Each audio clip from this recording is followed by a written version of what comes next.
অনেকের CAB report খারাপ থাকে, লোন হয় না। জি আবার অনেক প্রবাসী ভাই আছে যে ঢাকায় চলে আসবেন, গাড়ি হয়তো বা 1 বছর 1.5 বছর চালাবেন আবার চলে যাবেন, জি তাদেরও লোন করার সুযোগ হয় না।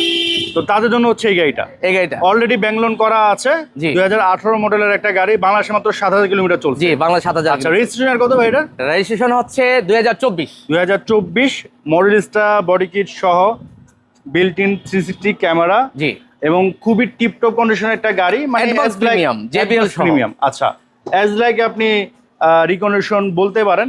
এই হচ্ছে ইন্টেরিয়র। বাট আপনার টাকা সেভ হচ্ছে 20 লক্ষ টাকা রিকন্ডিশনের চেয়ে। আচ্ছা, মিনিমাম ডেলিভার পাবেন রিকন্ডিশনের টাকা সেভ হবে 20 লাখ। আচ্ছা আচ্ছা। এবং গাড়ি নেবেন ইনস্ট্যান্ট। সো আর ব্যাংক লোন করতে গেলে তো একটু সময় লাগে, আর অনেক এটাতে সময় কিন্তু লাগে ভাইয়া। তেমন সময় লাগবে না। ব্যাকডালা পাওয়ার। ব্যাকডালা জি। হচ্ছে পাওয়ার। সো দেখতে পারেন। এবং জেবিএলটা দেখাই দেন ভাইয়া। সো এই হচ্ছে JBL সাউন্ড সিস্টেম। এই যে দেখেন,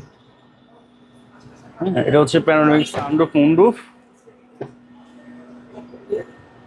তো আপনি আরো রিকন্ডিশন গাড়ি দেখে আসবেন বিভিন্ন শোরুম থেকে, তারপর এটা দেখতে আসবেন। আপনি ইঞ্জিন দেখেন, হ্যাঁ, এই এখনো sticker গুলো নতুনের দেখেন। ঘ্রাণ যায়নি। হুম হুম হুম। এবং উপরে নিচে দেখান কোথাও কোনো ধরনের একটা স্ক্র্যাচ। প্রাইস কত বড় জাহিদ ভাই? এটার প্রাইস হচ্ছে 35,50,000 টাকা ডাউন পেমেন্ট,